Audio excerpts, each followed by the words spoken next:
champion is clad in big orange. The pitch. Swing into this. That's the ball game. The national champion is clad in big orange. Summit and Destiny have met 7 times before. Tonight is number 8. Tennessee Volunteers have wrapped up an SEC outright regular season title. The SEC runs through Rocky Top. Tennessee wins the SEC regular season crown for the 2nd consecutive season. The 1-0. In the air, right center field, Bronx on the move, won't get there. Tennessee walks it off. This is a mismatch. Deep 3. Come on now. And don't connect. Probably Draghi this time. Indeed. And two hand jam.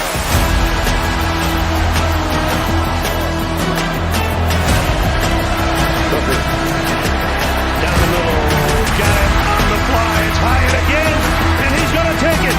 Touchdown, Tennessee. How much fun is this?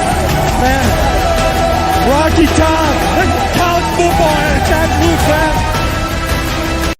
What is up, ladies and gentlemen? As we always say, this is college athletics at its absolute best, man. I am Michael with my co-host, Skylar. Skylar, how are we doing today after another huge Tennessee victory? Dude, is that what that was, brother? I thought I just forgot to turn off the Xbox. I thought I was playing EA, brother. I'm so sorry about that. Dude, what a weekend it was. What a night game it was. Seeing Neyland at night is something special, but we're here. We're getting some slack because of the 65-0 first half, and that's totally okay because people are talking about us. And how long did we go without people caring about what we did and what we do? So very excited. We got an awesome show. Got 4 awesome segments that we're going to be doing for you guys. We did change the schedule a little bit. We had to work with some schedules at home personally, and also with our buddy over at Oklahoma, and we're going to be bringing him on shortly. But Michael, dude, I got to ask, how was your weekend, dude? Man, it was a great weekend. A lot of good college football played this weekend. Sure. Also got to spend some time with some family earlier today. So just a great overall weekend, man. How about yours? Dude, that's what I'm talking about. Well, mine started out Saturday morning. Yeah, I got a job, so that kind of threw a wrench in my plans, but that's okay because jobs comes first. And we went and knocked it out, got done at about 2 o'clock. Man, I hit the Vol Navy that late in the afternoon. I didn't even care. I did it. And it is the coolest thing you can do as a fan. And the way Neyland is set up, the Vol Navy set up, it just makes it easy, and you can just pull right up to Calhoun's, and that's what I did. And my family kind of abuses it, and I'm totally okay with it because it just gives me an excuse to go. But they use me like their Uber driver, so they don't have to pay for parking, and that's totally fine as long as that's not illegal. I don't think it is, so it's fine. But no, I had a great time on Vol Navy. Got to watch the game from the boat, which is awesome because it's like a 15-second delay. So when we're driving down the field, I just watch for the fireworks. And when I see the fireworks, I go back to the TV, and I know that we're going to score on the next play. there you go. Yeah, I saw the TikTok video you did of that. So that's pretty cool. Dude. It's fun, man. But we got a lot to get into. And before we do that, I do want to kind of give a shout-out to our segment, our presenting show sponsor, and that's Chris Smith Insurance. As a homeowner, Chris Smith was once let down by an insurance company. So he decided to start an agency of his own, where instead of feeling like a big company is fighting against you, you'll know that your agent is fighting for you. All insurance is not equal. Trust the Chris Smith Insurance today, guys. If this is something you are needing and you want a friend to know that when things go south, you got somebody you can call, give him a call at 865-272-3387, and his staff will get to you prompto, probably not on a Sunday night, but definitely first thing Monday. We got chatters in the box. We got Misty on Facebook. That's my mom's. She realized that I called her out. It's all good. There you go. Love you, moms.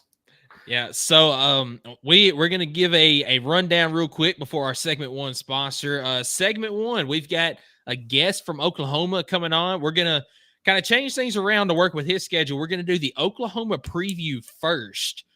Then segment 2, we're going to look at the Kent State game. Not so much a recap of the game, but some of the things that we took out of that game going into Oklahoma. Segment 3, as always, we're going to do our week 4 SEC predictions, and then we're going to finish it up with some upset picks and go raking with Jake again. And man, Jake is hot to start the season so far, but we'll get to that at the end. But without further ado, I'm going to give you our segment 1 sponsor, which is Optimal Asbestos Services, your trusted environmental consulting firm in Knoxville, Tennessee. State licensed and insured. We specialize in asbestos air quality management for commercial buildings and homes.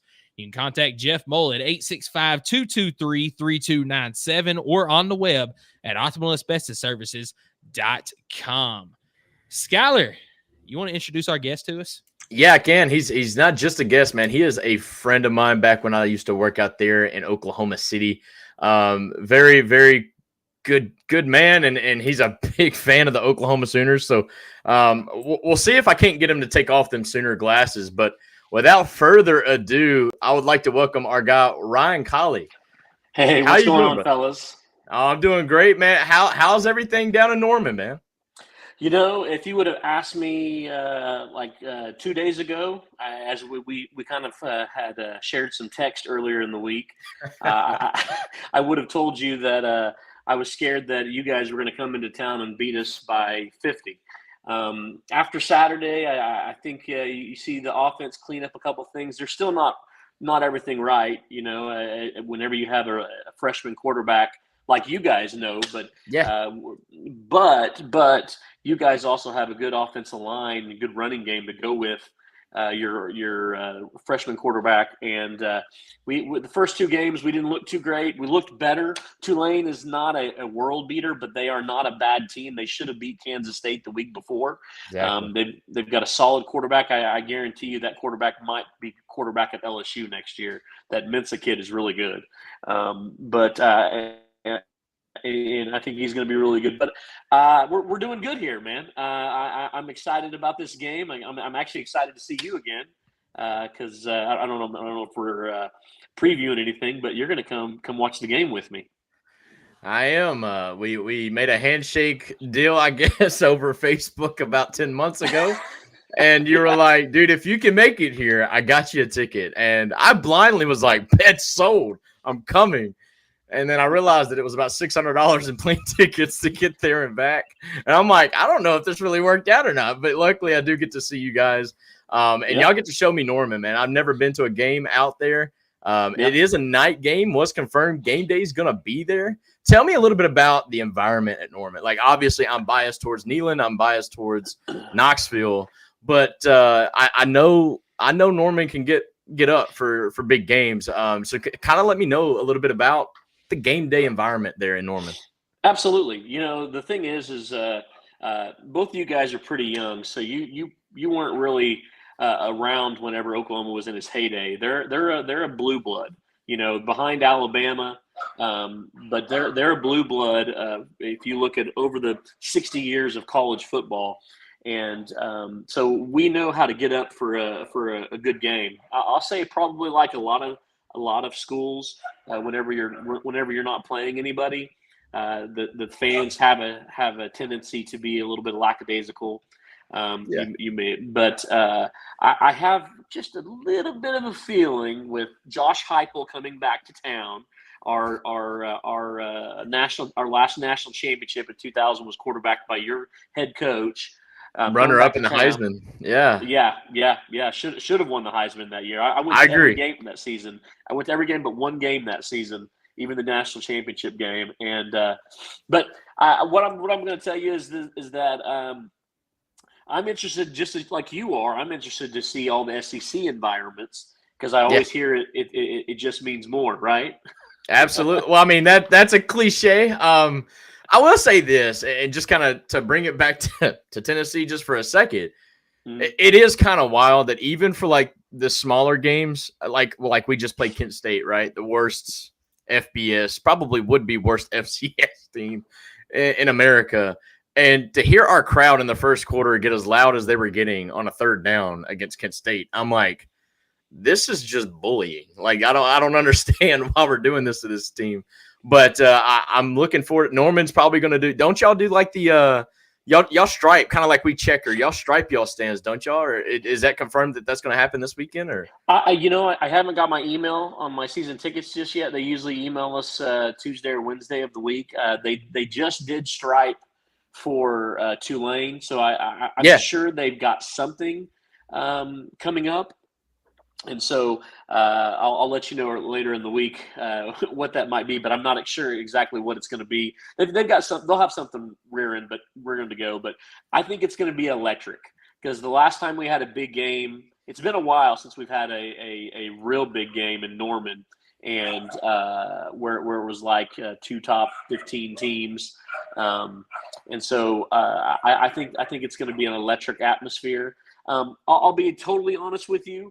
I'm not super up to the tailgate game, and the reason being is I got my 80-year-old grandfather that lives with me, and he goes to the games, a lot of the games with me. So I have to eliminate as much of the walking. So of course.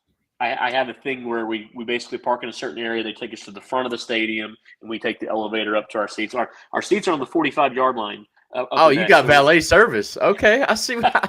I see you, big shot. We do. But I do have a couple tailgates to bring you to once you get here. So don't worry about that. You'll be able to see that. Sooner fans are I think are going to be a lot similar to Vols fans. I mean, they're passionate about their Sooners, and they're super nice. You know, you're down south. You're going to get nice people. You're not going to get jerks like you will on the East Coast and the West Coast, but. Yeah. People that know how to treat other people right. Right. No, 100%. 100%. I completely agree with that. I'm glad you brought up Josh Heupel and the return. I find this super fascinating because I feel like there's a lot of misconception between Josh Heupel and the history with Oklahoma. And you've got some fans that are like, Josh Heupel is going to leave Tennessee to become Oklahoma's next head coach if the current head coach there, which I'm blanking on the name right now, but I swear, thank you. If that doesn't work out. But then you've got some fans that are out there from the national perspective that people think that Josh Heupel hates Oklahoma. And I kind of fit right in the middle. I don't think he hates Oklahoma by any means. I think he really loves where he played college ball. I don't think he would leave Tennessee to be the next head coach at Oklahoma either. But I don't think that there's this hatred toward Josh Heupel in Oklahoma. Vice versa. I don't think that, I would think would be like a homecoming for Josh Heupel, right? Like it would be a warm, fuzzy welcome home, Josh. And if we beat y'all, then maybe it turns a little south. But at least up front, it could be like a warm, fuzzy, like welcome back home, Josh Heupel type of environment, right? I think you're where you're standing is right. You're kind of in the middle because here's the thing. I mean, as a fan, as someone that as a player, he's beloved because I mean we were in the doldrums for 6, 7, 8 years. We weren't competing like we were back in the 80s, and then he comes in, wins us a national championship, so he's beloved. Now we bring him back as he was our OC for a couple of years, and we just the recruiting wasn't what it needed to be, and I think he was learning. I think he was definitely learning, but he basically got fired. He basically got let go. So I imagine on Josh Heupel's side that there might be something in him that wants to come in and hang half 100 on us. I think he's torn. I think there's part of him that loves it because this is where he played ball and this is where he won a national championship. But then there's also that side of him that, when he was coaching, he wasn't given the lumps that he probably should have been, and he got fired. And if you can remember, we fired him, and who did we hire next? Lincoln Riley. Yeah, and Skylar, it's a little bit of a different situation, but I heard the perfect comparison to Josh Heupel with Oklahoma this past week with Tennessee. It would be like if T. Martin was the head coach at Oklahoma. Obviously Vols fans, when Oklahoma comes to Knoxville, of course, Vols fans are going to welcome T. Martin home because of him leading Tennessee to a national title in '98. He has been on staff at Tennessee. He was there under Jeremy Pruitt. Things didn't quite go so well. I don't know if that had anything to do with him or if it was everybody else, whatnot, but things just hadn't worked everybody out. Else. Yeah, probably.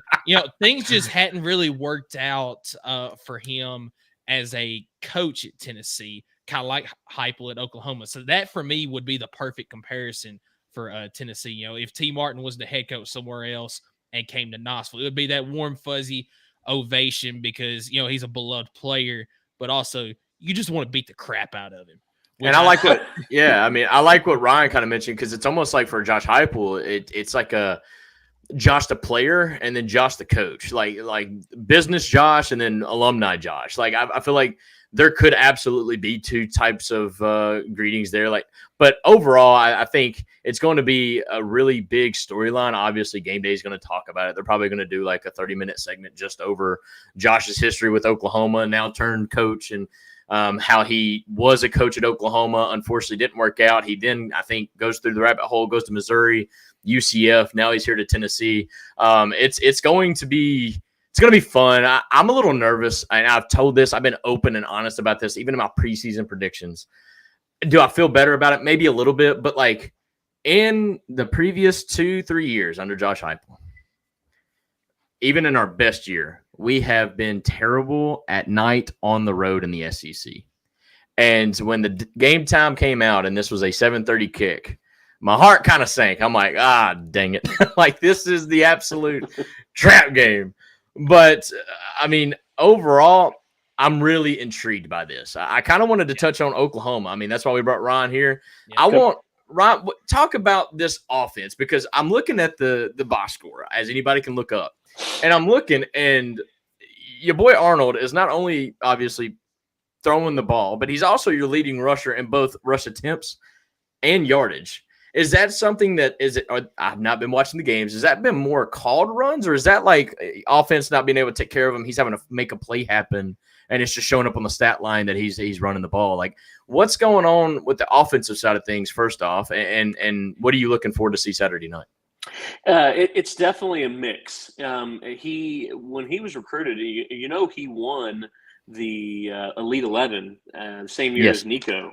And when he was coming out of Denton Guyer, he was also equally good with his feet. He's not a Kyler Murray, but he's always been someone that was recruited as someone that could run.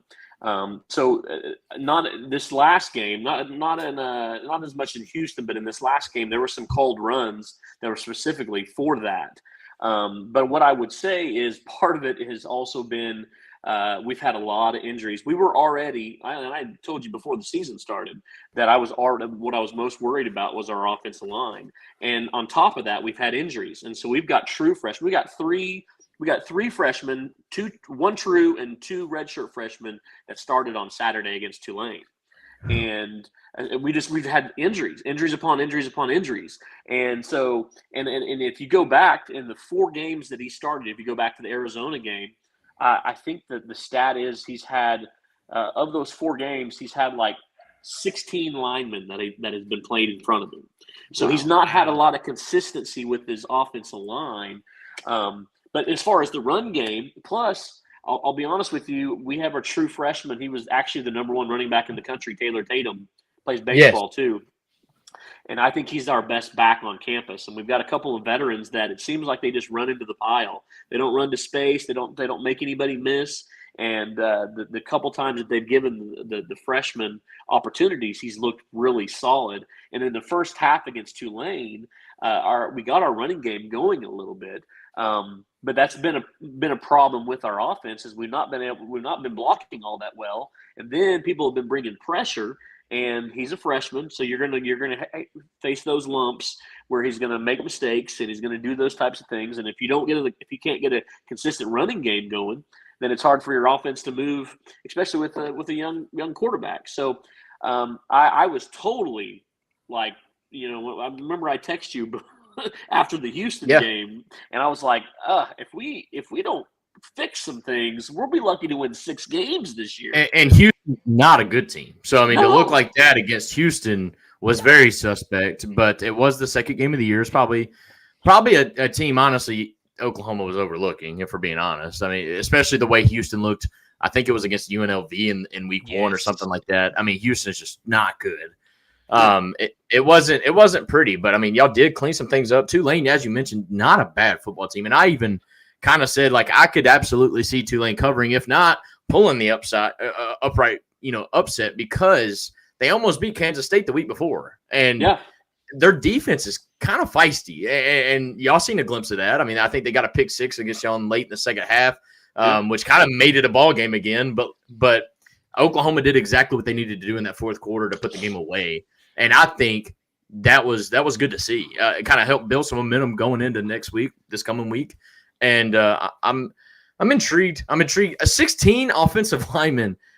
I mean, 16 is a lot for a defensive line to rotate through. You're telling me an offensive line going through 3-4 deep, that can't be comfortable for the quarterback. I mean, because at that point, you don't have trust in anybody. And that's not really anybody's fault.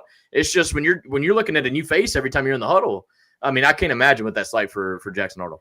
And it's been that way because of injuries and a lot of different things. I mean, we of course, Biedenbaugh, if you look at our offensive line coach, he's one of the best in the country. I mean, if you look at it, Oklahoma in the NFL, just Bill Biedenbaugh's offensive linemen in the NFL are making $110 million a year. Texas, their whole squad, anybody that's in the NFL, $108 million. So just Bill Biedenbaugh's offensive linemen. To backpack on that, I seen this thing. It said all contracted Oklahoma players combine to make $1.3 billion in contracts. We're right behind Alabama. Alabama's number 1. We're right behind Alabama.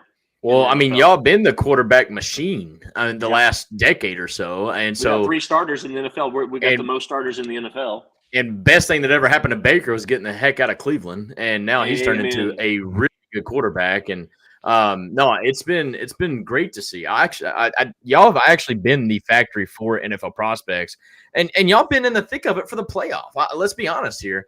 Unfortunately, not been able to make it happen once you got in the playoff, but I mean, at least y'all were there, and y'all kind of ran the Big 12. If we're being honest, that's not even a hot take. I kind of hated this notion that when y'all came over to the SEC, it was Texas, and then that other team is kind of like how it felt.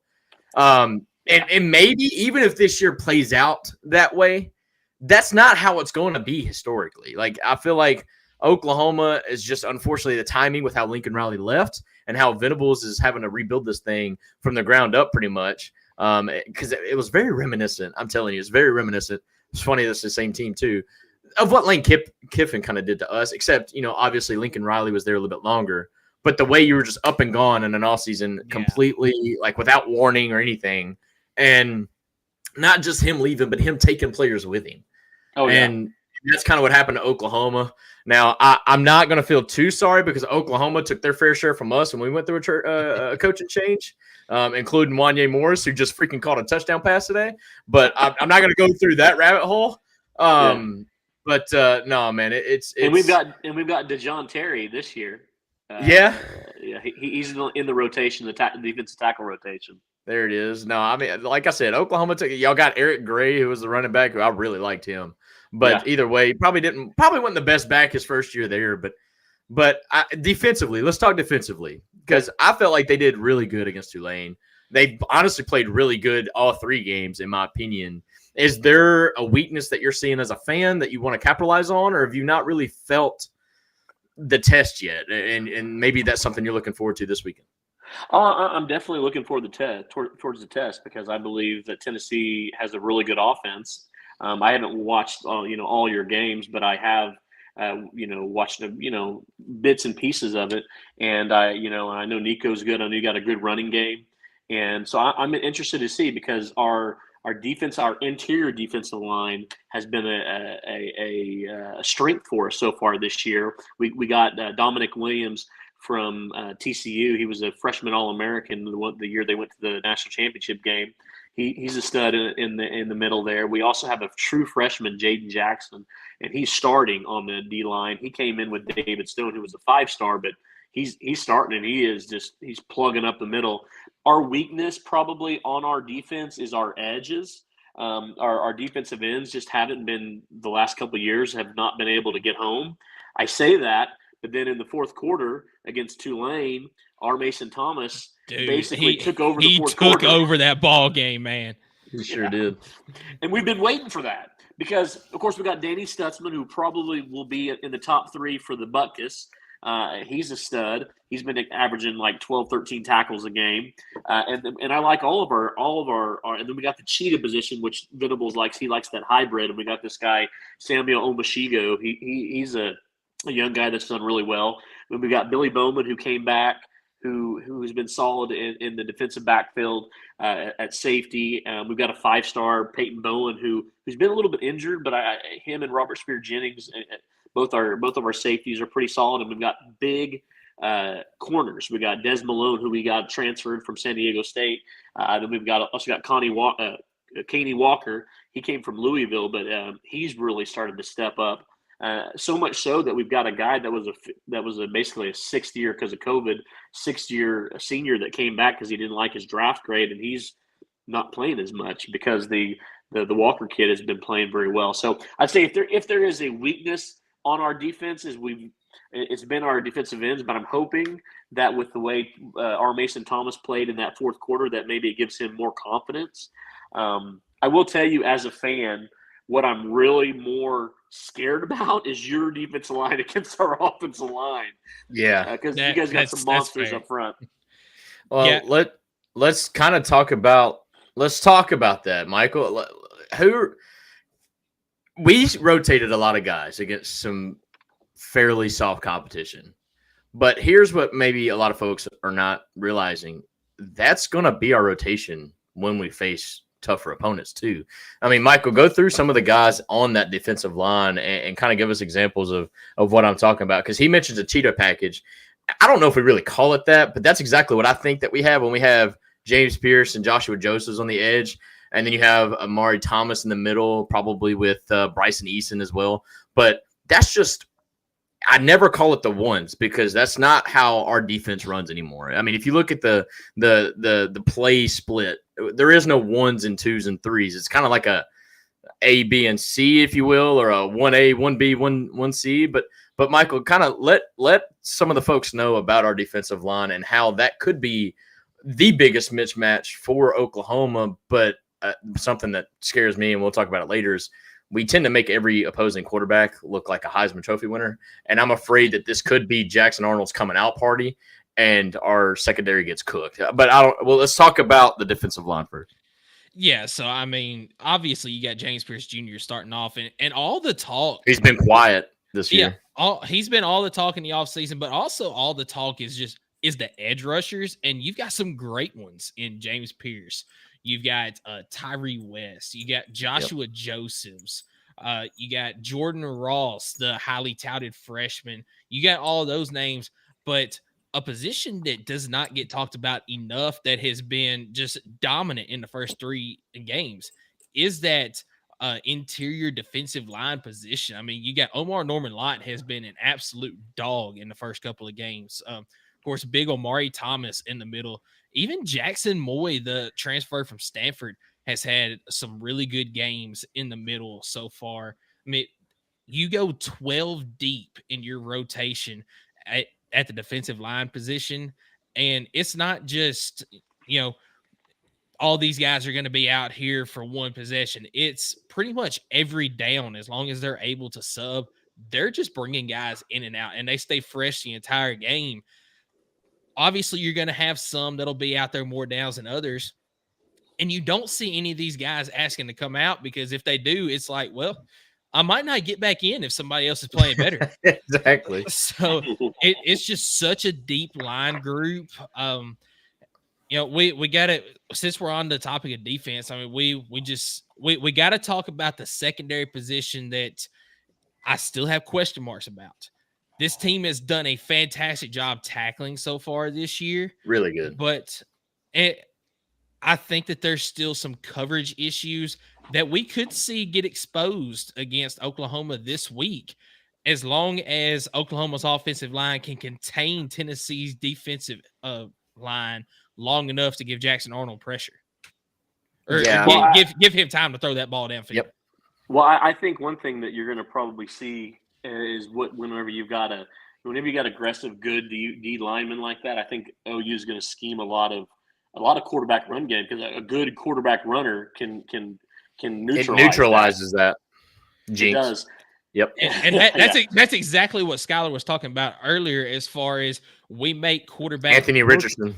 Yes, we make quarterbacks look like Heisman Trophy contenders because we get that rush upfield, but then we don't have gap assignment. We completely lose that, which again allows that. I mean, it doesn't necessarily have to be a called quarterback draw, but it kind of develops that way in which when the quarterback drops back, realizes they're in deep zone or deep man, he can take off, and it takes 5-10 yards for him before any defender even turns around and realizes that he took off. And I could see that, like if y'all get put in like a 3rd and 15 situation, I could see y'all developing a play like that and picking up a first down because we're going to be so like selling out and then also playing man. I could see that absolutely becoming a factor in the game. Yeah. Well, one thing I think it's going to be key for us too, and I didn't even bring this up about our offense, but also through the first 3 games, 4 of our 5 top wide receivers have been out. We lost We lost Jaden Gibson before the season even started for the whole season. Andrew Anthony hasn't come back. He was a stud for us for the first 5-6 games last year, and he had an injury that still he's not gotten back to his regular self. The first series against Temple, we lost Farouk, and then Nick Anderson, who we call Nick Six, who scored like 12 touchdowns last year. His brother played for us, Rodney Anderson, a great running back for us back about 10 years back.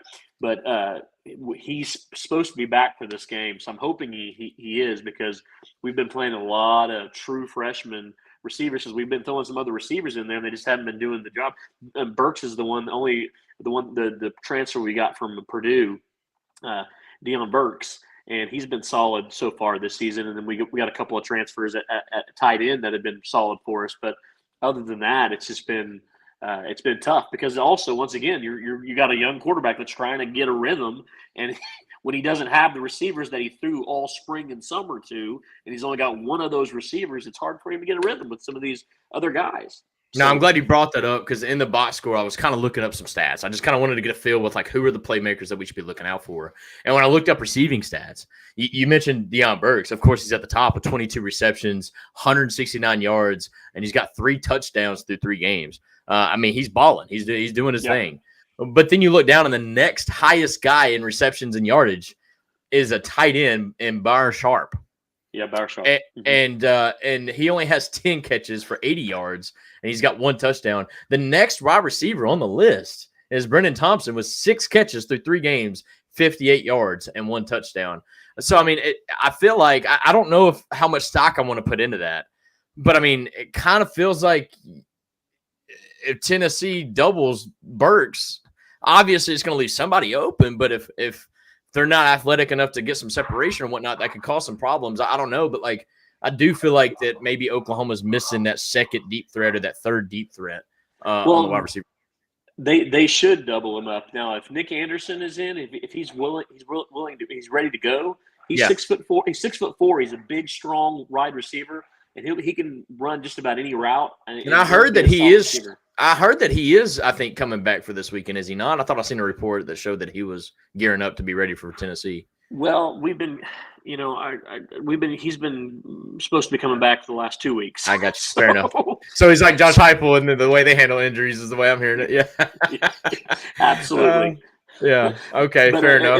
It'll be a huge pick us up because if we get him back, he's a solid receiver, and he's another option that you guys are going to have to watch out for sure. Right on. All right, so Ryan, question I have for you. Okay. Oklahoma wins this game if Oklahoma wins this game. While you think about that, we just had a commenter on YouTube said, "I love me some Nick, and he's hurt again." I hate that he's kind of taking on that type of, I guess. Yeah. Well, his brother was the same way, though. Really? Rodney Anderson, his brother was the same way, unfortunately. You hate it to see some of the guys like that. But Oklahoma wins this game if they're able to get a running game going.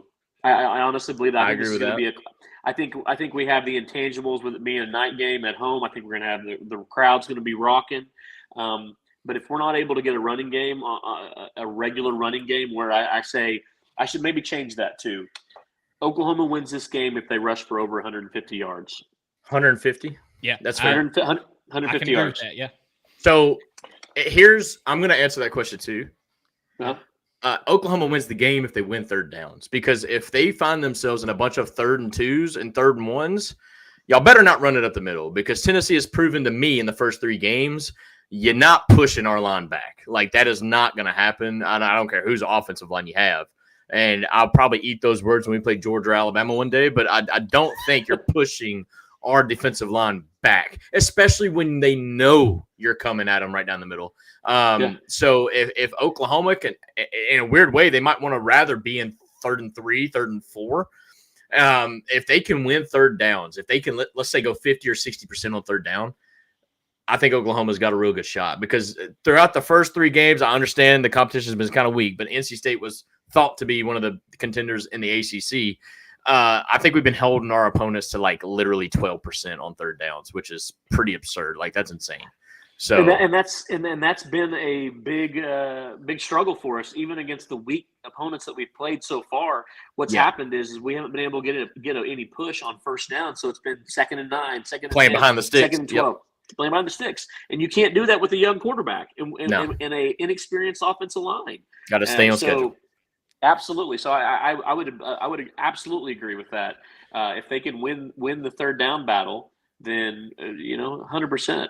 I think here's the thing. I think defensively we're going to get some against you guys, but I think you're going to score. You're going to have you're going to get your some. I think there'll be some things, because it's Nico's first road game, right? Exactly. Yeah. So, true road game. This will be the first time he's going into an environment that is 90-10 or 95-5%. Yeah. Because every road game that we've played under Nico so far has been like a bowl game type of environment. Now NC State did have more fans than us at that game in Charlotte, but overall still wasn't, completely Charlotte. And then by the time we took the lead, it kind of took their crowd out of it anyway. So yeah, I agree with you. It's his first ever true road game, and we all know Oklahoma has already that SEC kind of vibe to it when it comes to game day experience. And I am very intrigued to see how he handles the noise.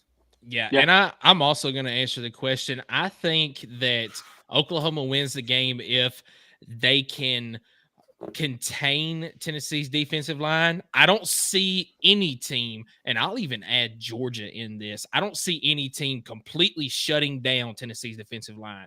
But if they can contain Tennessee's defensive line, what about Kentucky? What about Kentucky though? I mean, no, not a chance. We'll get to that later, but not a chance. Sorry, but no. If the offensive line can contain the defensive line long enough to give Jackson Arnold time to get the ball downfield, I think that he can pick apart some of Tennessee's secondary, just because they have not been fully tested yet.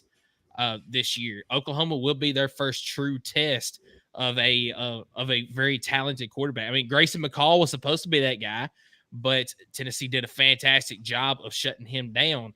So I think that this will be the first true test that this inexperienced secondary has on the season. So as long as Oklahoma can contain the Tennessee's defensive line just long enough to give Arnold pressure and keep him off his back, because they've given up 9 sacks so far this year. And if they can do that, I think that absolutely Oklahoma has got a good shot of winning the game. But absolutely, you said it. They also have to have a running game to go along with that. Well, I think that's why I said that they need the running game, because if they get the running game, that loosens things up. Yes, it opens up the passing game. And I think what they have to do at first to get that going, I don't think they're going to be able to rear back at first, because, like I said, I think that's where you got the advantage of your D line against our O line. So they're going to have to do screens. They're going to have to do quick hitters. They're going to have to do quarterback run game to try to loosen that up. And if they're able to do that, then I think we're in for a game. But I don't know if you're going to ask me what my prediction of the game. But it's coming. Yeah. Okay. Go ahead. I figured so. Yeah. I'll just go ahead and tell you. Yeah. If you would ask me, is he taking off the Sooner glasses? Is he okay? All right, let's go. But yeah, well, first of the season, I kind of had counted this as a win, pretty much. Yeah, I did too. I mean, yeah. But I'm the most optimistic Sooner fan you'll find. but I'm also realistic. And I just don't know if our offensive line can win that battle against you guys. And I was reading up on a former player who does some stuff, some OU Insider stuff. And one thing he had mentioned is that he's a little bit worried about is OU, whether they're going to be able to handle the physicality that's in the SEC, at least at first. And from what he's seen in the first 3 games, and I'm a little worried about that as well. So I hate to say this, I'll make your viewers like it, but as a Sooner fan, I'm actually predicting 38-27 Tennessee. Ooh, okay. I don't know if it'll be that high scoring. I'll be honest. I do think Tennessee could get the win. The thing that kind of alarms me, if I'm a Sooner fan, is how within 1 week y'all went from being a 2.5-point favorite on most of the books to now being nearly an 8-point underdog just between this last weekend of games. I don't know what that's about. Maybe it's taking into consideration some of the injuries, or maybe they just didn't like what they seen. I don't feel like Tennessee beating the crap out of Kent State should have moved that line any which way, because at the end of the day, it's not really a game I'd take and say, oh, we're going to beat Oklahoma because did you see how we beat Kent State? Like, that's not how. Is it 8 points right now? I think so. 7.5 last time I looked. 7.5. Bro, okay. One thing I'll tell you is Vegas always knows, because when they came out with the Tulane after we played Houston and I saw that we were a 14.5-point favorite, I said, are they on crack? And then you'll turn around and won by 14.5. I know. That's what I'm saying. So, like, I do think Tennessee could get the win, but I do agree. Dude, look, either way, and even if I eat my words and we lose, like, I'm just so excited to be there with you Saturday, seeing the game environment, seeing what Norman's about. Because obviously I lived there for a year, but never went to a game, and that is on my that's my fault. But I'm very excited. I think something that's kind of underlined that we've not even talked about is I could see Tennessee Oklahoma just becoming a rivalry based on the few matchups that's already concurred, right? Like you got the 2015, 2016, I believe, the 2 years. Yeah. And the way that second game happened in Neyland and the comeback that Baker Mayfield led in the final 8 minutes of the fourth quarter, that left some saltiness in our mouths. And I think we want to help get that off our shoulders to kind of get some redemption. But I think that'll be kind of one of – go ahead. Yeah, because you guys haven't beat us since 1939. All right. Calm down. Calm down. Okay, yeah, okay, Vanderbilt with Texas. Here we go. So. No, man. But Brian, we appreciate. Go ahead. And I want to say that too. That's the thing. Is the only thing that and I believe that SEC is definitely a step above the Big 12. But I don't get like all the teams in the SEC trying to act like Oklahoma's going to come in here and be this, little redheaded stepchild. People need to understand Oklahoma is a blue blood. They're one of the top 5 programs in college football history. And so, we're used to dominating. And just because we had Lincoln Riley and we were, soft for 5 or 6 years, 6-7 years, we're not that way anymore. And we're ready to come in here. And, the thing is the only thing, Georgia and Alabama have been dominant the last 15 years. But before that, we beat the Floridas. We beat the SEC teams that would try to come in. Because if you guys remember, well, you guys may not remember as much, but then from easy. 2000, stop with the age jokes, man. Come on now. From 2000 to 2010, the Big 12 was just as good of a conference than the SEC. It's whenever Nick Saban came in and started going nuts, and then Kirby Smart came off of that. That's whenever SEC became the dominant conference. And so I'm only bringing that up is because I get sick and tired of hearing these Vanderbilts and the South Carolinas and the Kentuckys and all these other little teams. I respect Tennessee. I don't respect those teams. I don't even respect Florida. I respect Georgia. I respect Alabama, and I respect Tennessee. I'm trying to think, is there any other conference? LSU. LSU. Well, I wouldn't respect them under Brian Kelly, but LSU in general, like I would. They have the worst fans. They have the worst fans. But anyway. But yeah, you keep bringing up the age stuff though, so I'll just throw out one little thing towards you. How do you feel about Boise State, man? So hilarious. Ryan, dude, we appreciate you taking the time on this Sunday evening to join us and give us a little preview of Oklahoma. And man, I cannot wait till Saturday to be there with you guys and enjoying that game in Oklahoma. Hey, this will be a blast, man. I can't wait to see you on Saturday. Nice to meet you, Michael. And nice to meet you as well, Ryan. Boomer City! Whoa! Nope, can't do that. No, we appreciate Ryan coming on the show, man. He is a really good friend of mine. Got to work with him very closely there for about a year while I was out in Oklahoma City, and good people. You meet some good people. You meet some questionable people. He's good people, and very glad to have him kind of in my corner to where when this game hit the schedule, he was like, yo, you want to come? And I was like, like, you being serious? Like, I kind of thought he was joking. And no, hey, we're going to make it happen. I'm going to go check out that game. Matt, dude, we appreciate you. You were kind of being a little like, I didn't want to say mean, but like, come on, man, we got to go easy on my guy, Ryan. Like, I understand, like, we could win this game. Absolutely. He said on there, exactly that one. Yeah. And I'm like, then he said, exactly 7.5 and the over. No, but look, man, I get it. Hey, a shout out to Matt Stone though. You know, he came on right after baseball season when we started doing our predictions and previews and all that, and he's been a listener every single week on the live. Shout out to Matt. Even when the schedule changes, that's more impressive to me. So, but without further ado, we went long on that one, so we're gonna do a quick recap of the Kent State. Not like you said, not really a recap, but kind of what can we take from that game and use it if we can this next weekend against Oklahoma. But before we get into that, want to let you guys know about our segment 2 sponsor, and that is P&L Business Services. We know firsthand that getting your monthly reporting, invoicing, bill pay, taxes, and other essential business services right is critical. That's why at P&L Business Services, we go beyond bookkeeping by providing you with everything you need in your back office so you can have your time back and the peace of mind to do what you love most, which is building your business. Behind every successful business is a great bookkeeper. Guys, reach out to them, pnlbusinessservices.com. It's as easy as that. They can do everything, accounting, payroll, consulting, whatever you need. They do all the paperwork so you can focus on the customer service. That's what I like to say. Anyways, Kent State. 740 total yards, 65 first half points, 37 first quarter points, breaking some records left and right. Yes, it's Kent State, and I completely understand that. You didn't change the NC State logo, but that's okay. I'm just getting on to you. I forgot to change it down there. I did change it. Let's see. People are still going to say that we threw the ball to run up the score. People are still going to say that we have an air raid offense, and that's totally okay. I'm fine with it.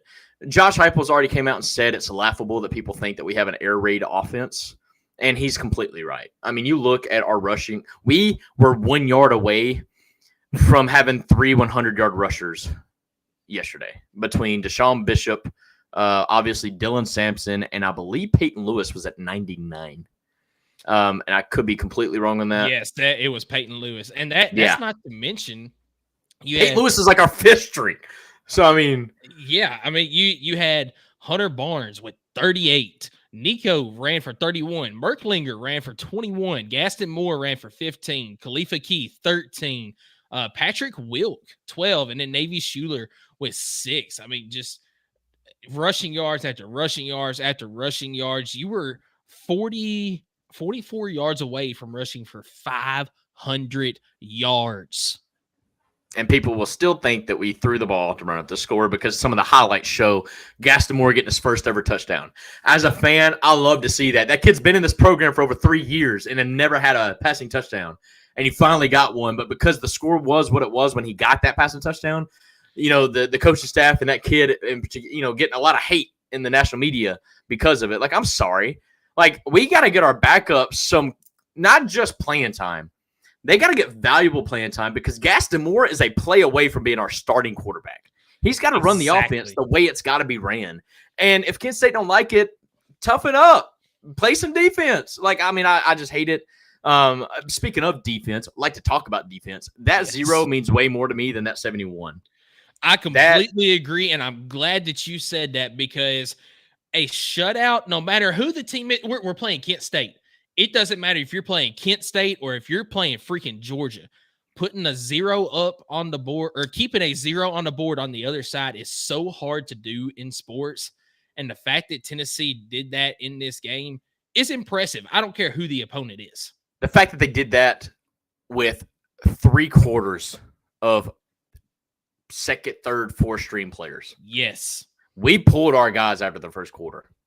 So, I mean, it's not like, our ones and twos, because honestly, our twos, I don't even think played in the second half. It's not like our ones and twos kept this at 0. Our threes, fours, and even fives. I mean, we had some true freshmen. We had redshirt freshmen. We had walk-ons playing. It was great to see our defense hold them up. Almost gave up a field goal, but other than that, it was awesome. Matt says Gaston Moore's PPF was off the charts. Is that what it's called? What is it? I thought it was I think is it PFF, the Pro Football Focus? Pro Football Focus. I think that's what it is, but I think that's what he means.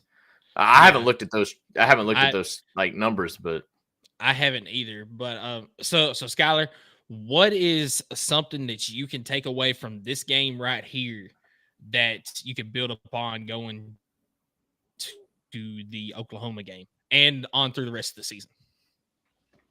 You're good, Matt. You're cutting in and out a little bit there. I hope everything's all right. Hopefully no weather. But something I took away from this game is we have a clear number 2 running back now. It is Deshaun Bishop. Dylan, obviously, Cam Seldon's still battling some injury, I think. And maybe Seldon is the number 2. But I feel a whole lot better about Deshaun Bishop and the way he ran the ball and the way he made a cut and then burst. That's a different Deshaun Bishop than I've seen all year. And look at the 7 rushing. It was 7 rushes for 120 yards, 2 touchdowns. I believe those 2 touchdowns are back-to-back plays that he were in, and they both went for over 50 yards. I mean, just explosive runner. And credit to the offensive line, obviously, for making those gaps. But he made one cut on one of them runs, and I was like, ooh, ugh. And just kind of reminiscent of a Jabari Small, in my opinion, if I could compare it. I thought that was really good to see.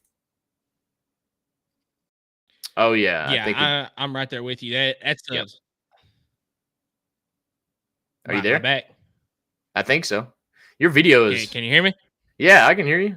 What's going on, brother? Yeah, I'm not sure. I don't know if I've got connection issues over here or what it is. We're gonna keep pushing. You can hear me loud and clear. Yeah, man. But yeah, something that I can take from this game is just the defense in general, man. I mean, they're going to absolutely lock teams down, especially on the defensive front. Obviously they're going to give up scores this year against teams like Oklahoma. They're not going to pitch shutouts every single game. They're going to have some ball games where we're going to be on the edge.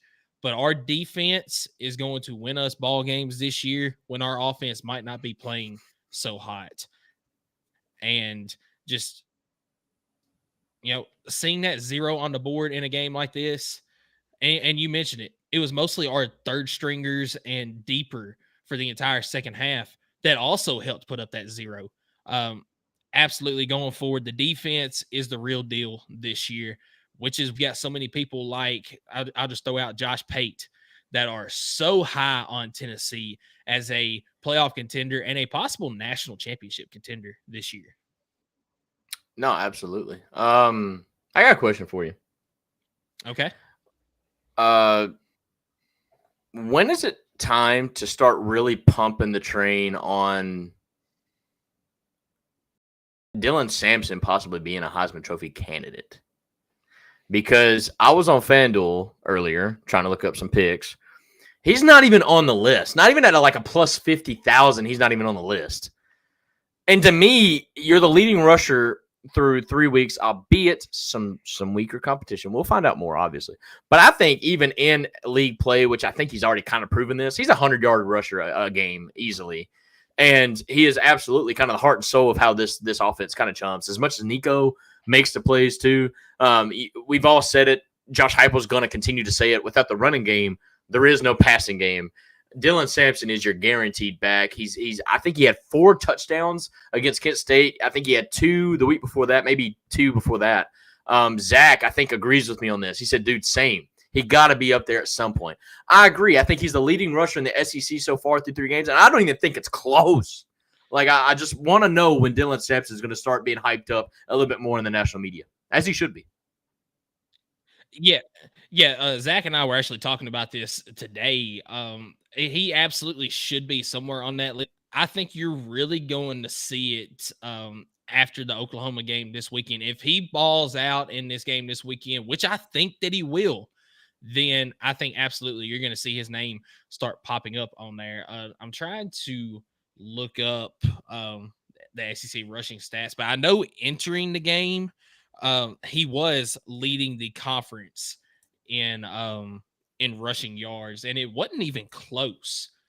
Let's see. Do they have like an SEC stats season leaders? Oh, maybe they do. Yeah, it should be defensive, under the, offensive.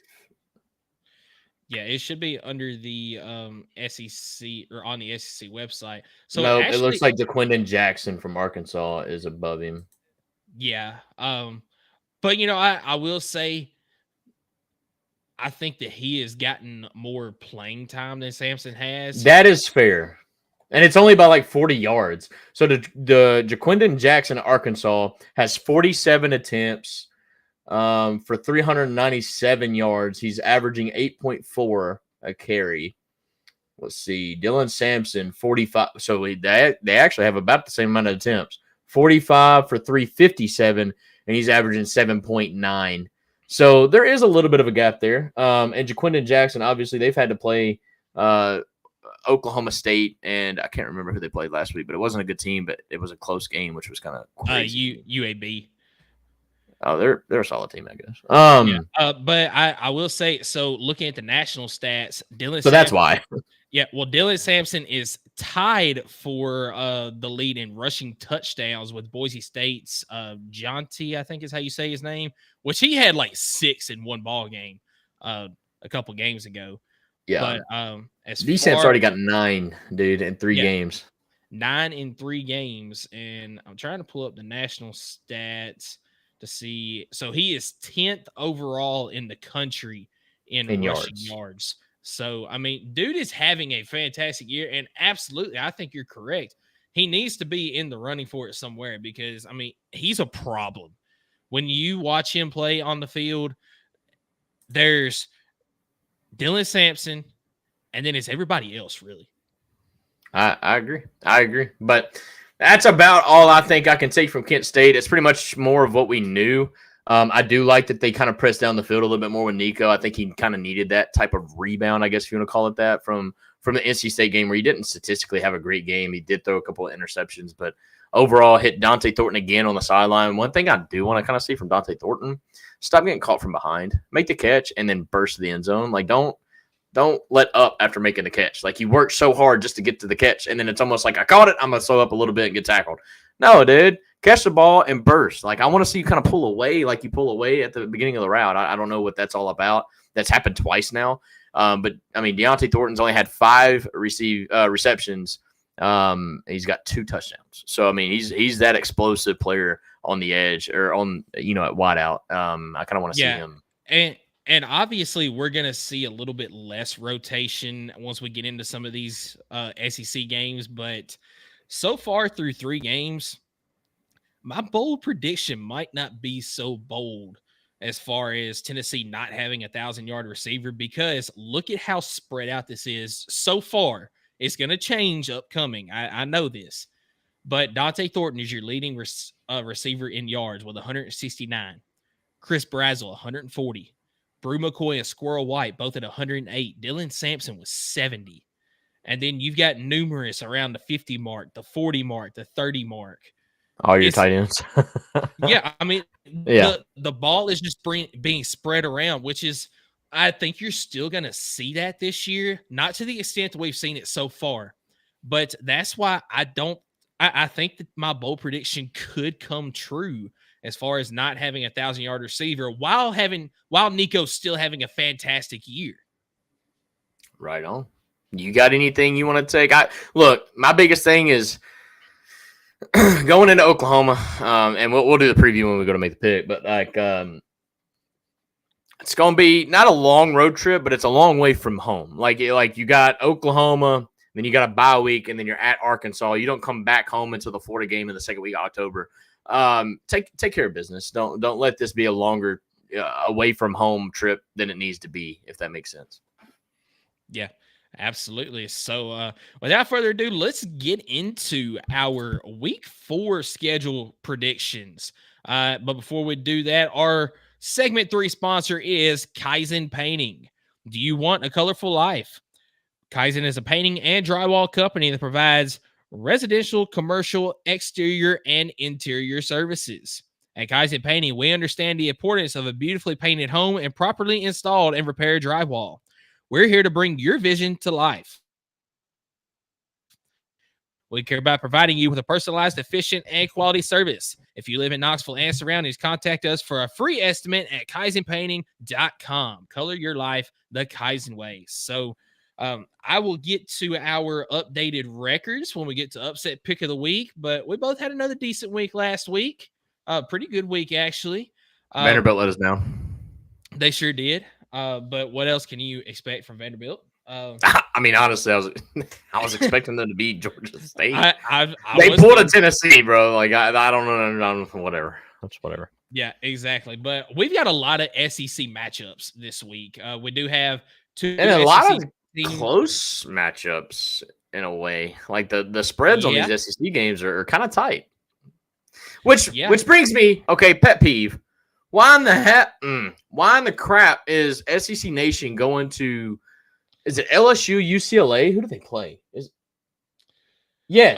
They play UCLA. They're going to LSU, UCLA when they absolutely should be going to, I don't know, maybe a Florida, Mississippi State, an Arkansas, Auburn, or I don't know, Missouri, Vanderbilt.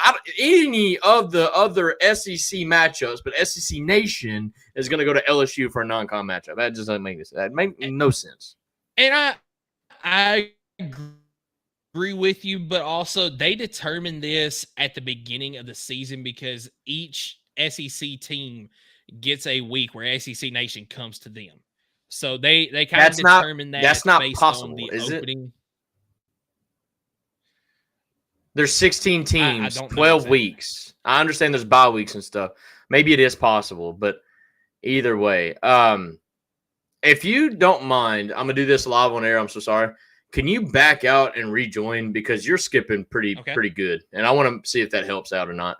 But either way, we do have a slate. That was a pet peeve of mine. I'm sorry to kind of let the folks know about that, but I just thought if you're an SEC show, you should be going to an SEC matchup. If there's one that's somewhat good to go to, and I feel like there were several that were warranted. But Michael is back, and I think it's way better, actually, right off the bat. See if that helps. So, yeah, I think it's way better right off the bat. So my first matchup that I've got on the docket, we're going to get right into this thing, is Florida at Mississippi State. It's 12 noon kickoff, ESPN. It's in Starkville. Florida somehow, actually, I guess I could see this, 4.5-point favorite. But what they may not be taking into consideration is the fact that Florida appears to be trending down. Now, is Mississippi State trending up? No, because they just lost to I don't know who. But they lost to Toledo. So this line has dropped since I looked earlier. Maybe I need to X out of some tabs. That could be an issue, but how many tabs? The line has just a couple. Okay. The line has dropped since I looked earlier. It was 5.5 earlier. Florida as the favorite is now dropped to 4.5. But let me say this before we get into this matchup. You picked Florida to beat Texas A&M last week. That's the only one that we picked different last week. Did you feel any different about the game after Billy Napier came out and said that they were going to be playing both quarterbacks instead of starting DJ Lagway? I hot take. I don't think either of those are the right answer. I think you should have just stuck with Graham Mertz and he's your starting quarterback and let it be known. Like, DJ Lagway played against a terrible Sanford team. And because Graham Mertz got hurt and DJ Lagway had to play, that doesn't mean that DJ Lagway automatically is better than Graham Mertz. Look, Florida has a lot more problems than the quarterback. Graham Mertz is your leader, he's your senior, and he's your starting quarterback. That's the way I feel about it. And now you have trust issues and like confidence issues in the room the way Billy's handled it. If he would have just came back and been like, nope, Graham Mertz is healthy, he's our starting quarterback, he's got to acknowledge, and he has sort of, the defense is god-awful. The offensive line is gross. It's so bad. And the receivers, honestly, at times are not catching the ball. Like, there's a little bit of everything here. I think if I was a coach for Florida, I would have just stuck with Graham Mertz, and I would have kind of made that excuse of, look, DJ Lagway played great in his opportunity. Graham Mertz was injured and physically could not play in the game, and I'm not going to punish him for that. Graham Mertz has played great for us statistically last year, and he didn't really get a full game's chance against Miami, and Miami's a good team. So we're going to punish Graham Mertz for getting hurt and playing against a really good team and reward another guy. I understand the hype around DJ Lagway, but the way that Billy's handled this situation, in my opinion, has just kind of put fuel on the fire here. All right, so let me rephrase and just say, did you feel worse about picking them after hearing him say they were going to play both instead of choosing one or the other? Yes, it's always worse when you're doing a 2-quarterback system. You never feel comfortable with either one of them. Yes, 100%. I agree with that. Yeah. So this is really a toss-up game for me because I was high on Mississippi State entering the year with Jeff Lebby. Not looking so hot. It hadn't come around so far, but you mentioned it. Florida is trending down. One of these two teams is going to end up being the last place team in the conference this year. It's still Vanderbilt, dude. Come on. I don't think so at this point. I don't think so. Okay. But we'll see. I'm going to take the home team in this one. I'm going to take Mississippi State. I think that the home field advantage, the cowbells and all that, yes, it's at noon. I do think that it'll help a little bit because, is Florida still going to do a 2-quarterback system, or are they finally going to choose one or the other? Until I know that, I'm going to go with Mississippi State. Right on. I think I'm going to take Florida from the simple fact of, now, I'm not even calling it a must-win because that's kind of cliche, but if he doesn't win, he gets fired. Like this, we talked about Billy Napier. Does he get fired at Tennessee or what? No, he gets fired at Mississippi State if he doesn't win this game. That's about as simple as I can put it. He's got to win this game, and for that reason, I'm going to take Florida. Kind of like LSU had to beat South Carolina. I kind of had the same vibes. I don't think Brian Kelly was getting fired because his contract's insane. But, like, oh, my gosh, at the fan base and, like, that program in general, if they would have lost to South Carolina, which they almost did, I could not imagine. But, no, Florida needs it way more than Mississippi State does. But I'm not underestimating Mississippi State's home field advantage. The cowbell is crazy. I'm just simply saying Billy Napier has to have a win somewhere. If he doesn't beat Mississippi State, he might not get another win in the season. I do agree with you. I think that it's a must win, which could motivate Florida. It could also put the pressure on Florida too. Could. Absolutely. Good point. So next game that I have is Ohio traveling to Lexington, a short trip to play against Kentucky. This game is at 12:45 Eastern on SEC Network.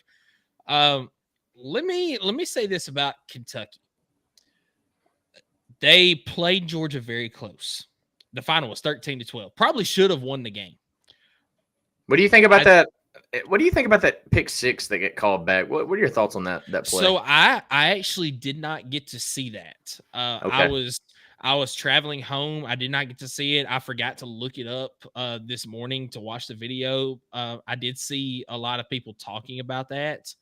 But here's the thing. I mean, yeah. Here's the thing. All right. Kentucky did not improve that much from South Carolina to Georgia. Did they play motivated because of how bad they played against South Carolina? Yes. But I think that this game ended up the way it did because Georgia did it to themselves in a lot of ways. They did not that I don't know if they weren't Their third down motivated. percentage was bad, but Yeah, I mean, then again, I don't know if they weren't motivated or what went on, but Georgia made a lot of mistakes that we don't see Georgia make. So I think it was more of Georgia playing bad than Kentucky playing good. Although the pass pro was a lot better than it was against South Carolina. Kentucky is still not very good. They win this game, but we'll see how the rest of the season goes for them. I just think you look at Kentucky and you look at Lexington, and that's just kind of like if Georgia has to have a slip up somewhere, and they do win, and I give them that. But if you look at historically, like the last 3 times they've traveled to Lexington, it's not been easy, fun games for Georgia. For whatever reason, I don't know what, because they don't have that same effect on any other team. I don't know, but yeah, I agree with you. Georgia wins this game pretty easily. Kentucky going from, and I'll give them a little bit of credit, going from South Carolina and the way they looked to playing Georgia the way they looked, even if Georgia was the one making this mistakes, which I think Kentucky played pretty decent, especially up front on the D-line. I mean, it's pretty insane to see that kind of difference from one week to the next, and it almost made me wonder if Kentucky was overlooking South Carolina, which bit them in the butt. Look, in the SEC, you can't overlook anybody, because at the end of the day, everybody's got a dude or two that will make you pay if you're not expecting it. So, no, Kentucky over Ohio. Yeah. So next game that I have here, it is Arkansas traveling to Auburn to play against the Auburn Tigers. This game is at 3:30 Eastern on ESPN. Is this not a must-win game for both teams? Yes, and I'll go ahead and go first because you've gone first a couple times. I'm taking Auburn. 1, it's at home. But 2, after losing to Cal, and they had a bounce back. They finally benched Peyton Thorne, I think, for good. Give me Auburn. I think they're on the up and up now. Okay, so I do need to catch up a little bit more on some of these games. So I listened to a lot of the games yesterday. I was not able to catch Auburn against New Mexico, unfortunately, yesterday. So I had the no backup idea quarterback, whoever he is, had a decent day. I think he had like 4 touchdowns and no interceptions. Or maybe 3 and no interceptions. Either way, Peyton Thorne threw 4 interceptions the week before that. So that kind of changes my mind a little bit on the game. I was leaning more towards Arkansas because of the Peyton Thorne factor there. I think because of that and the game being at home, I'm probably going to go with Auburn.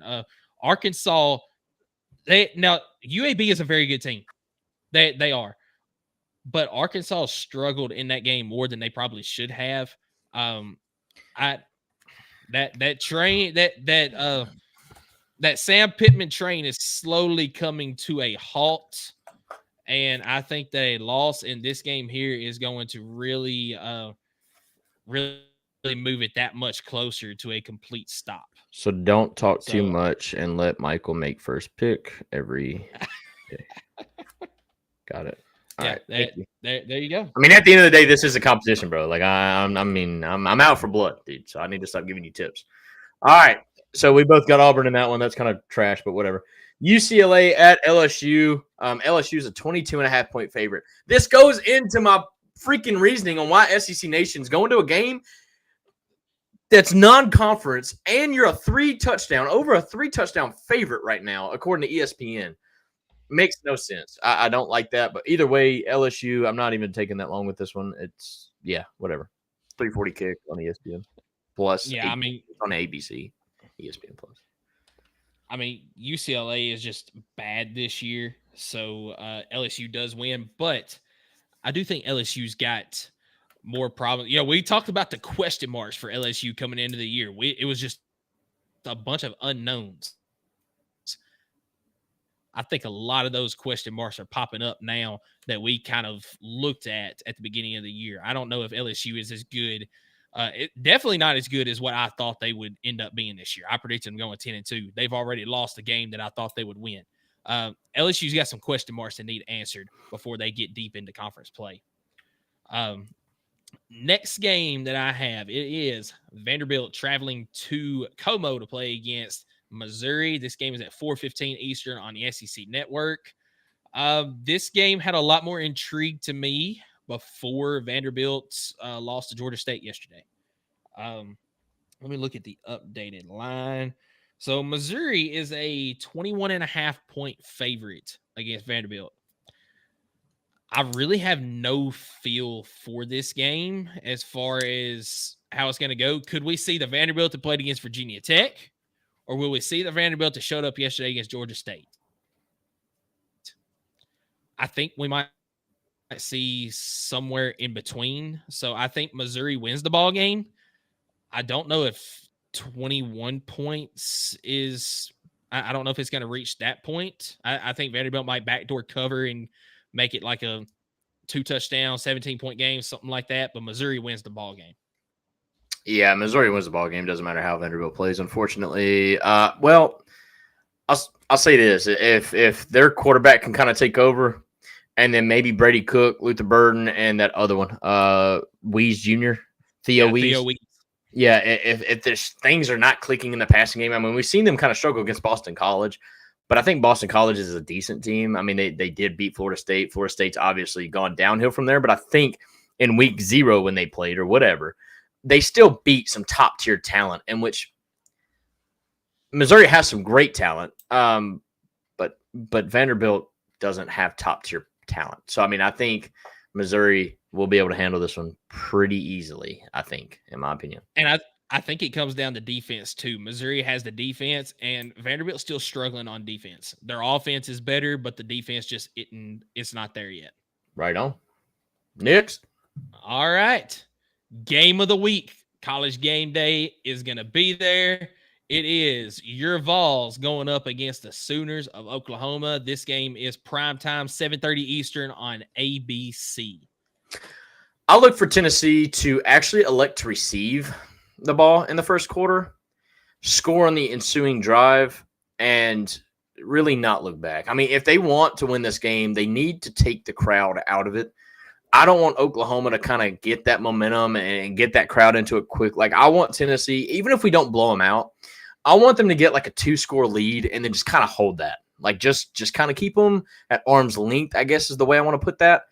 I don't want Oklahoma to have any real opportunity or momentum to really flip this game the way they did in that fourth quarter in 2016. And to do that, I think they need to keep the crowd noise at a bare minimum to help Nico out too. Obviously, he is a true fresh redshirt freshman going into his first true road game. And I think it'll help him out a lot if we can score on that opening drive. Maybe on like an explosive, like first or second play of the game, which is something we haven't done this year, but something we did a lot last year against any team. Like, I mean, Georgia, we had to open and play 75-yard house call by Jalen Wright. Maybe something like that to really kind of like set Oklahoma back. Like, oh, okay, Tennessee's for real. Like, you know, maybe whatever. Like, I can see this being maybe like a 34-21, 34-27 type game. I don't think we give up that many points. I really don't. I think we honestly keep Oklahoma at 3 touchdowns or less. But hopefully we can get to that 30 mark. If you remember Josh Heupel, that's kind of like his thing. First team to 30 kind of wins with him. So get to 30, hold Oklahoma to low score, and I think we will. Our defense is pretty freaking good. And so I take Tennessee to win. And I guess at this point I would take them to cover the 7.5. Yeah, I agree with you. The key to this game is going to be the running game on both sides. I think Tennessee is going to be able to take advantage of Oklahoma's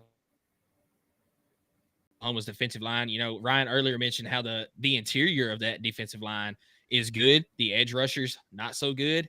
I think Tennessee is going to have a field day on the ground, which then will open up the passing game. Now, one thing that does concern me is, you know, we're talking about this is Nico's first true road game. And the secondary of Oklahoma is very, very experienced. I mean, they bring back a lot of interceptions from last year. They've already got 4 on the year so far this year. So very experienced. Look for Nico to try to keep the ball out of harm's way as best as he can. I think Heupel is going to help with that by running the ball. I mean, that's our strength. So as long as we run the ball effectively, it's going to open up that passing game. And on the other side, I think that Tennessee's defensive front, and I'll go into the front 7 with the linebackers, it's going to be too much for that offensive line of Oklahoma with all the turnover they've had with injuries, transfer guys, all that. I think Tennessee wins this game. They cover this game as well. I'm going to go 38-24 is the final score. Right on. And so the next game on the docket, it's Bowling Green at Texas A&M.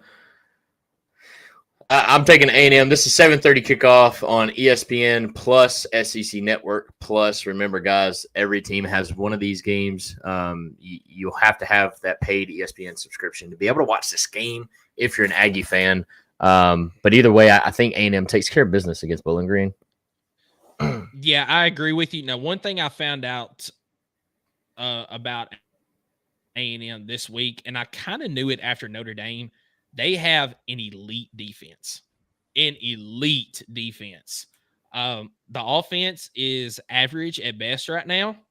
Connor Wegman did not play yesterday. The backup, I can't remember his name off the top of my head. He played very well.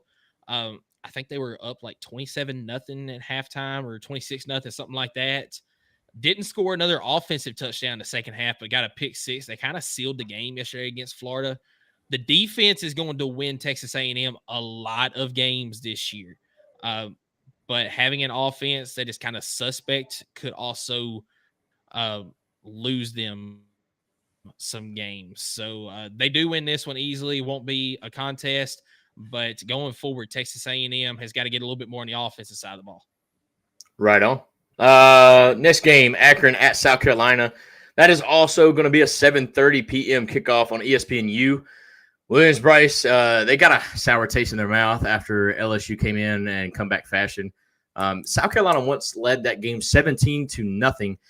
Also, Lenore Sellers injured, so we don't kind of know, at least from as a Tennessee perspective. I don't know the update or the status on that injury. But the line is still South Carolina by nearly 4 touchdowns. I do think South Carolina takes care of business against Akron. Hopefully kind of get some rest up. Hopefully nobody gets injured in that game as well. So, question.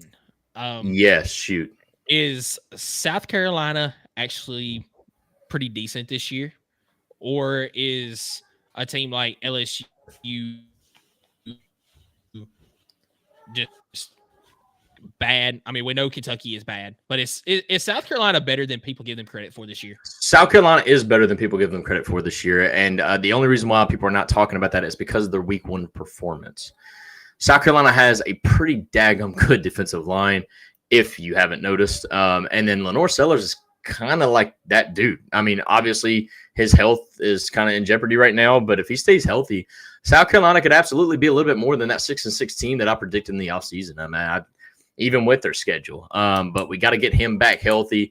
Offensive line got to do a little bit better, but the defensive line just got to keep cooking, man. They nearly held off LSU, and I'm not saying like the quarterback injury directly played into that because at the end of the day, defense to give up some plays. But like overall, South Carolina is not that pushover team. I mean, I thought they were going to be like the bottom 3 of the SEC this year, and they're absolutely not that team, in my opinion. Yep, I completely agree with you. South Carolina does win this game. If Lenore Sellers is hurt, you get Robbie Ashford a little bit of time in this offense to try to get comfortable before he has to come in if needed in SEC play. Next game that I have, it is what about the start of the season for Ole Miss? Ole Miss has played some of the worst competition that they possibly can to start the season, and they play against Georgia Southern in this one. Not going to spend much time at all. Ole Miss by as many as they choose. Dude, Ole Miss is looking like that national championship team that I said they were going to be, dude. Like, well, come on now. I mean, who cares who they're playing as long as they're scoring 80 like we are, you know? Yeah, Ole Miss is going to be Georgia Southern by as many as they choose. I can't believe that got the SEC Network. Huh? Yeah. But, hey, interesting note. Did you hear about what Wake Forest athletic director David Curry or whatever Curry, who used to be at Tennessee, did after the game? No, John Curry? But no, I have John Curry. Thank you. Yeah. He came up to either Lane Kiffin or Ole Miss's athletic director and said, "Oh, by the way, we're buying out of our game next year against you guys. We're not coming back to Ole Miss." I mean, fair enough. Fair enough. It is what it is. I don't know what that's all about, but maybe there was some stuff on the field that happened that I'm not aware of and made them want to back out of the second game there. It's kind of weird. Because Ole Miss went to Wake Forest, so it's kind of weird that they would back out of the contract when. I mean, I guess that's not weird. They had the home game and now they're done. I don't know. I think it was just how bad Ole Miss beat them at home. Probably, but anybody that thinks Ole Miss is going to be the same next year without Lane Kiffin's kind of on drugs. But UL Monroe at Texas with Arch Manning possibly being his first ever career start. I mean, that's about the only story of this game is Texas is going to win pretty easily. But what do you think about Arch Manning with the wheels, bro? Like that dude was he lived up to the moment, that's for sure. Yeah, Arch Manning he's got a bright future ahead of him. I mean, Quinn Ewers, it's been the talk of the offseason. Can Quinn Ewers stay healthy? He didn't stay healthy in that game yesterday against UTSA. It is good if you're Texas to see Arch Manning have a performance like he did. We know it's against UTSA, but to see him have that kind of performance, it gives you positivity. If Quinn Ewers, for some reason, cannot finish out the season, injury or otherwise, Texas is going to be good under Arch Manning. But just like we were talking about with Nico last year, if Nico had to come into play for Joe Milton, you're still going to win games. Do I think the ceiling at that point is national championship for Texas this year? No. I think you can still go 10-2, but I think that with Arch Manning at the helm having to take over for Quinn Ewers, there's going to be some games that Texas will probably drop, like a Georgia, like a Oklahoma, maybe something like that. If Arch Manning is your starting quarterback. I mean, okay, that's a bold take. I'm kind of surprised they went up to number 1 with the whole quarterback change because, like, you kind of wondered if that was going to be a thing or not. But I think Georgia just played so bad they were like, no, we gotta bump somebody up there. And I'm surprised Oklahoma or Ohio State didn't just jump both of them.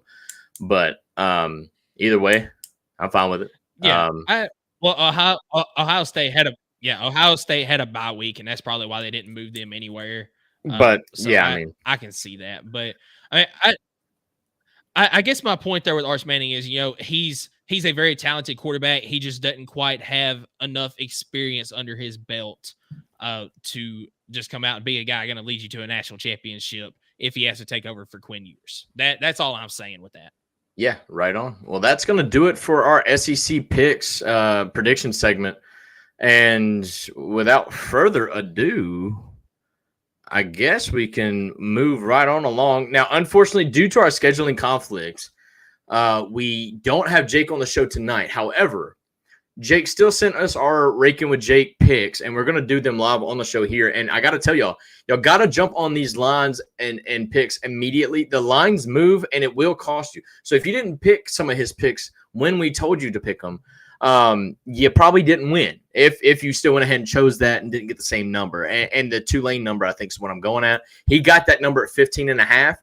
I think it lowered down to 13.5 for a lot of people on like that Monday and Tuesday. And unfortunately, that's not what he picked. Even though Tulane covered in his pick, it may not have covered in yours. But either way, in his picks, in the moment that he picked them, he went 4-1 again.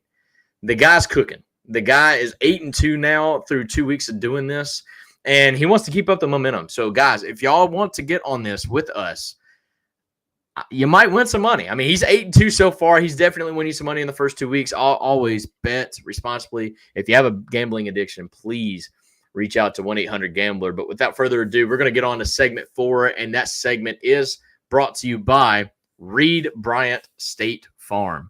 Whether you're looking for auto, home, renters, or life insurance, Reed Bryant provides you with the personalized coverage, the options that fit your unique requirements. Their team is always available to answer any questions you may have and assist you in finding the perfect insurance solutions. At Reed Bryant State Farm, they understand the importance of safeguarding what matters most to you, so you can focus on enjoying the game without worrying about unexpected events. To reach out to Jake directly, it is jake@easttninsurance.com, or give their office a call at 865-457-1505. We appreciate you, Reed Bryant State Farm.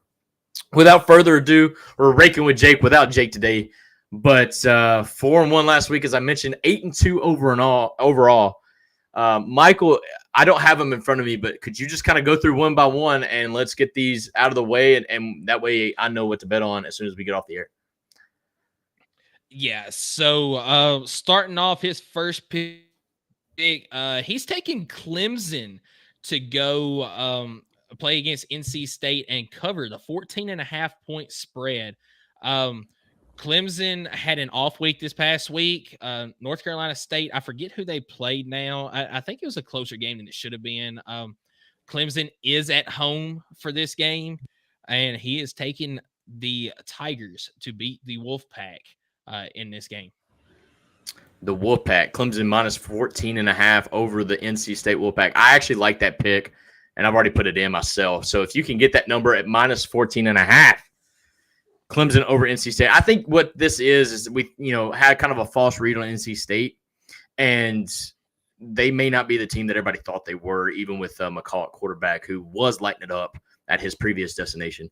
But unfortunately, I don't know. Clemson also doesn't appear to be that team, but then again, they might have found something after playing Georgia. So, yeah, Clemson minus 14.5 is the first pick of the week. We got 4 more to go. What's that second one? Yeah, so the second one, he is taking Oregon State minus 5.5.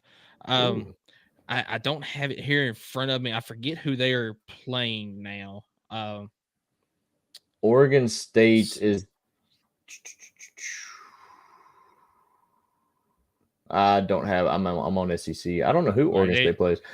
Either way, okay. So Oregon State just lost by like 1 million to Oregon because that was my upset pick of the week. And they let me down in like the worst way ever because Oregon was playing like hot dog water the first 2 weeks. And then the moment I choose them to get upset, they decide to play like the Oregon we all know. And it was against my Oregon State Beavers. Made me look like really stupid. But other than that, he's picking Oregon State to bounce back and cover the spread against. Did you figure out who they're playing? Purdue is who they're playing. Purdue. Just got that makes sense. That makes sense. Yeah, Purdue's also really, really bad. Okay. All right. Yeah, I like that. Oregon State minus 5.5. I do kind of feel bad for Purdue though because they called Notre Dame after they got embarrassed by Northern Illinois. They just called a Notre Dame team that was in a bad mood. No, I don't feel bad for Purdue. Purdue's like owned us in like basketball and in football and in. That's it actually. But either way, like I don't feel bad for Purdue at all, and I hope Oregon State beats them by like 30. So yeah, I'm cool with it. All right, I'm feeling really good about these first two. Yeah, so this one, BYU money line against Kansas State, and that's an upset. I like this right here because I took BYU last week as my upset pick and won that one. I've talked to a BYU guy that is in the College Huddle with us, and I kind of asked for some insight on that BYU. Oh, so you're cheating. Week. Thank you for letting me know that you're cheating. You're getting inside information from other folks to get that pick in. Yeah, thank you. No, thank you. See, I don't do that. I don't go to my brethren over at like Go Hogs 24/7. No, that's fair. All right. I'm listening. Listen. No, I didn't ask for any insight on the game itself. I asked how he felt about the game. And he said that he felt decent about it. And he came back to me later. He said, "So was that your pick?" I said, "Yeah," and they won it for me. I'm not going to him about this game. But the fact that Jake likes it, I think I like it as well. Kansas State did not have a good day yesterday. They almost got beat by Tulane 2 weeks ago. So, yeah, I like that. BYU money line is the third one. That's 3 really good ones, man. I'm telling you, Jake is raking. I'm raking with Jake. He's raking. Let's keep it going. What's that fourth pick? And I absolutely love this one. South Alabama coming off a 87-7 victory. That's so disrespectful. And people want to get mad at us for running it up to 70. But South Alabama scoring 80-something points on that team was just absolutely crazy. Yeah, they're a 7.5-point favorite in this game. I think the only reason this line isn't bigger is because it is at Appalachian State. And App State is a decent team. But they're not the same App State. Exactly. Which is why I think I really like this pick as well. South Alabama minus 7.5 at the moment. But again, you got to jump on these quick. Yeah, App State's not showing me that. I mean, Clemson, I think, just ran them by like 60, if not 40. I think it was maybe Clemson scored 60. But either way, it was pretty easy going. App State's not that same team that kind of is that upset likely type App State team. Now, South Alabama isn't a Power 5 Division I Power 5 team, so like obviously that upset factor is not really there for App State anyways. But yeah, I like South Alabama. It's -7.5 over App State. Yeah, but you also remember this is a South Alabama team that traveled to Oklahoma State last year and knocked them off 31-7. So no, South Alabama is a freaking good team. Like, and I want to know. I think I know the head coach down there, but I'm blanking on it. But he's a really good, solid head coach, and he's been really solid down there for the last 3-4 years. Yeah. So Jake's last pick of the week. Last pick. It is Florida and Mississippi State. The under 57.5 in this game. And I'll say this. This game can go one of two ways because both of these teams are bad. This game could absolutely be a 24-21 slobber knocker football game, or with how bad the defenses are, this could be an absolute running up the score 50-49 ball game, something like that. But I think that Jake is right on this one. It's going to be more of this really low scoring game because both offenses just struggle. So I love this under 57.5. I'll tell you what, I think, I might jinx him here, but I'm loving these picks. Like, could we have our first undefeated week here? Like Florida versus Mississippi State under. I agree with that.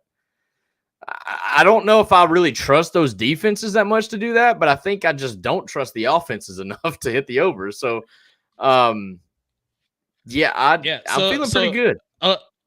A little reminder. I mean, Jake is 8-2 overall in his first 2 weeks with us, and until he has a couple of weeks where maybe we struggle, maybe he struggles some, I'm gonna keep raking with Jake on this one. I mean, he's making some money, but like Skylar said, you have to jump on these early because the lines move, and also make sure that you bet responsibly. The hotline number is right here on the screen, 1-800-889-9789.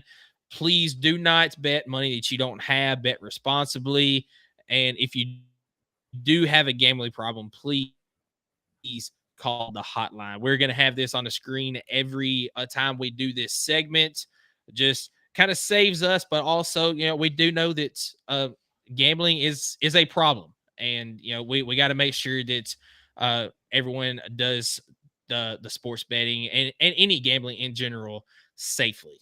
If I can leave a tip for somebody that's kind of fresh into sports betting, which I also check what state you're in. It can be illegal in some states. It is legal here in Tennessee.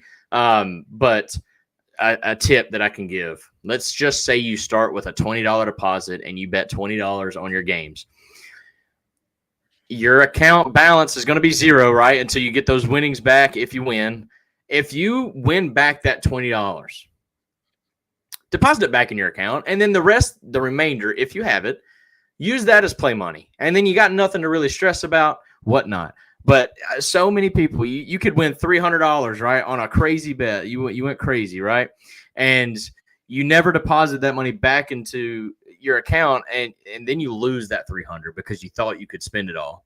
And that's when that itch to just keep putting money back into your account. Don't do that, guys. Make sure if y'all do hit that big win, which if you're raking with Jake, you're going to, definitely put the money back into your account. So, like, technically you want to stay even. If not, obviously you want to put money in there to make some money if you can get that lucky, which, again, if you're raking with Jake, we're 8-2. We're making money.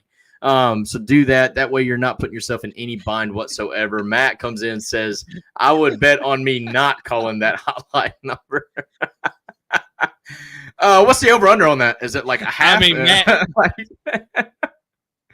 No, for sure. I mean, Matt, you do you. You do you on that one. I'm just trying to give some folks some tips because they can, in a real hurry, they could put $20 on that thing, right? Lose it all. And then the very next weekend, they do it again. And then they realize that and these are small bets. There's people out there that bet a little bit larger than I do. But they could find themselves putting in $200 a month on this and then realizing they can't make a payment on something a lot more important than having some fun on a weekend for betting games. So please be responsible with this. This is made to have fun. We will have some losing weeks. or maybe not. I don't know. Jake's killing it. So just want to make sure that everybody is on the same page with that, and we're having a great time with it. So. Yeah. So last thing we have to get to is upset picks of the week. So I actually went back. Pick of the week. We were tied after week 2 at 31-6. I fell. I went back and I redid it. I missed a game on yours. You had 31-5. I had 31-6. We were actually tied after that. But after week 3, I did get one more game than you. And Skylar, it looks like your video is actually cutting out for me now. Yeah, it happens. I don't know what's going on with the connection here, but you've been doing it the entire stream, but it's all good. Yeah. So I'm one game ahead right now. Neither of us were close to hitting our upset games last week, as you chose Oregon State over Oregon. I chose Colorado State over Colorado. This week, do you want to go first, or do you want me to go first on upset game?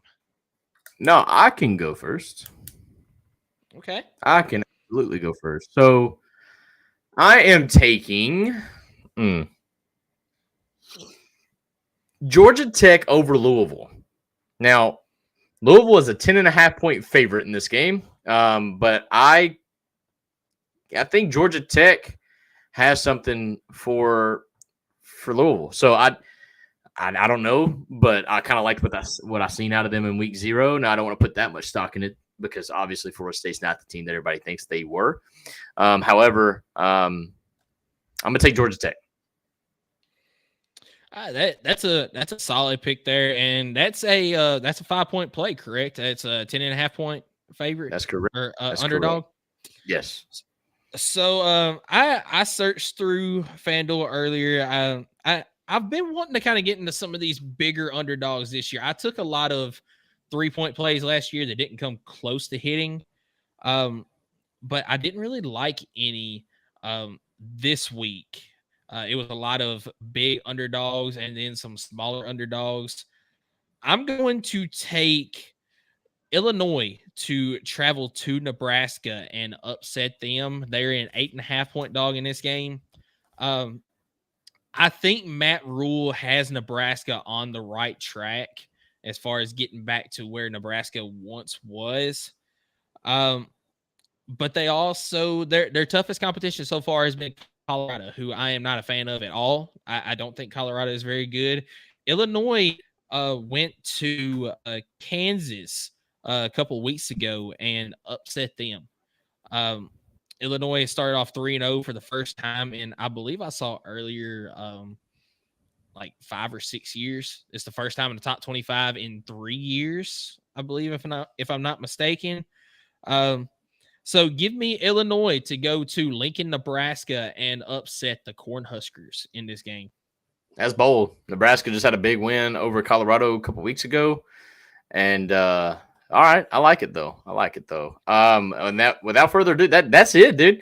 That is all 4 segments of the show. Upset pick of the week is in the books, and I've got really nothing left to say other than big matchup this weekend against the Sooners for our boys in orange. I hope we kind of do the Stormtrooper look again, white on white, and I don't want any Oklahoma fans to be in the stadium in the fourth quarter. But I want to be respectful to my guy Ryan because he is a really cool dude. But I really want to just like the LSU game, how we just completely drained it, and it was just us chanting Rocky Top in the fourth quarter. Like I want that. Like I feel like the 2016 team deserves that type of redemption, in my opinion. Yeah. So an awesome thing that I meant to bring up when Ryan was here. We actually have had this planned out on the books for a year. Like as soon as we found out that we were playing against Oklahoma in our first SEC game, you and Ryan were talking, and Ryan was like, "Hey, man, love to come on the podcast with you." We had just started the podcast. Yeah, he was literally our first ever committed guest on the show. Like, I mean, obviously he wasn't the first guest on the show, but he was the first committed. He's the first person that reached out to us and was like, "I want to join." So yes, that's a great point. I didn't bring that up, which is kind of crappy of me, but it is what it is. Yeah, so that was really cool, and really looking forward to to the game this coming weekend. It's gonna be loud there in Oklahoma. We're not Eric Ainge saying it's not loud anywhere, but yeah, it's gonna be very loud. It's gonna be a hostile environment. Nico is gonna be challenged in this game, but I believe the Vols can handle that challenge. Really looking forward to the game. All right, dude. Any closing remarks? Because man, I'm ready to eat some dinner and go to bed, brother. Yeah, it's Eastern time where I'm at. Yeah, exactly. So we will be back next week on normal schedule. We'll be able to recap the Oklahoma game, and then we get to kind of relax a little bit as we've got a bye week after that. So but we're not looking forward to the bye week. We're looking forward to Oklahoma, man. So go Big Orange, guys. Let's do it.